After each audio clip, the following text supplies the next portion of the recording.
Jews of all types, particularly those less affiliated, have this misperception that Judaism takes all the pleasure, and really that religion takes all the pleasure out of life.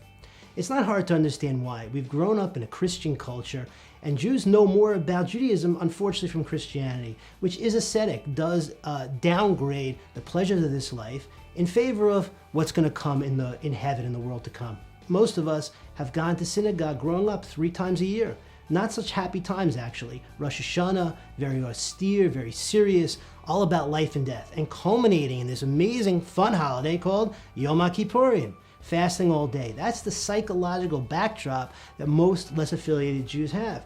When I was studying in Israel, typically you'd see the following scene play itself out. 2 guys, 2 friends, would come into a beginner's class. One guy was excited, edge of his seat, smile ear to ear, couldn't drink in the words fast enough. And his buddy was very nervous, kind of on the back edge of his seat, not really knowing why he was there. Invariably, the story would be the guy that was uncomfortable, nervous, was the Jewish guy, and the guy that was eating it up was a non-Jew. Strange, but true. Why? Because the Jew, psychologically, he felt, you know what? If I get involved with this, my life's over. No more fun, no more pleasure.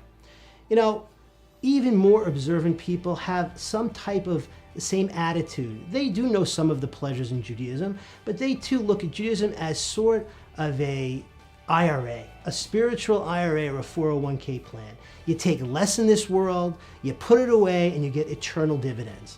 Well, I want to tell you that our rabbis and our sources really say no. The world was created for our pleasure. The Ramchal, Moshe Chaim Luzzatto, amongst others, says the world was created for our pleasure. Olam Chesed Yibane, the world, God created a world of kindness, a hospitality in. This is what Avraham Avinu really, when he came to his Hakara, his understanding of God, that is how he saw the world, a great hospitality in. And God was that creator of this beautiful inn, this beautiful palace. God, Avinu B'Shamayim, our Father in heaven, all he wants is what a parent wants for his children, all the pleasure he can get. The first commandment to Avraham Avinu was Lech Lecha. As we know, the famous Rashi, why does it say Lecha?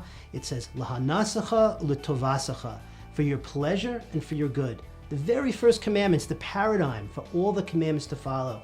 Judaism is not for me, it's for you, for my children. We know the Gemara Kedushin mentions that if you see a fruit, a wonderful fruit that you've never had before, and you didn't try it, God's going to have a taina on you because he wants to give us all the pleasure, all the good in the world. So why aren't we having mind-boggling amounts of pleasure if that is what God was trying to give us in the first place? We need to understand pleasure and become true connoisseurs. I'll give you the following example. I remember the first time that I tasted wine, I was like, ugh, that's horrible. But after years, when I got older and I was taught about the bouquet and the legs of the wine, and I became somewhat more of a connoisseur, I would take a glass of wine over Hawaiian punch or petal. It's greater, it's much more sophisticated. The pleasure is much deeper.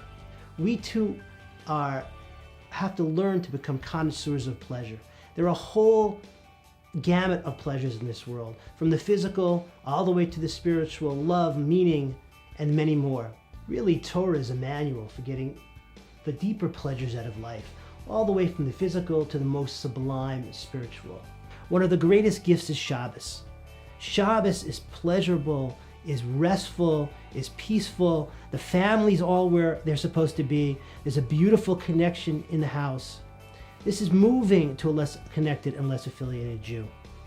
Bringing them to our simchas, a chasana. More than one person has told me that they became religious starting from going to a meaningful, beautiful chasana in Eretz Yisrael. An upsharing, a bar mitzvah. All of these are experiences to show the pleasure of Judaism. Look for opportunities to send Jews to Israel. That's really where Jewish souls light up. And wisdom, most of all.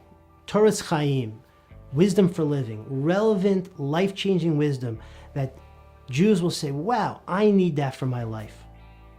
Really, the Torah is for our pleasure. Get it for yourself and share it with others. And perhaps by sharing all of these pleasures of Torah and of Yiddishkeit with our fellow Jews, not only will they be more connected, but we will get a sincere upgrade in our pleasure of keeping Torah and mitzvot, and we'll be able to transmit that to our families.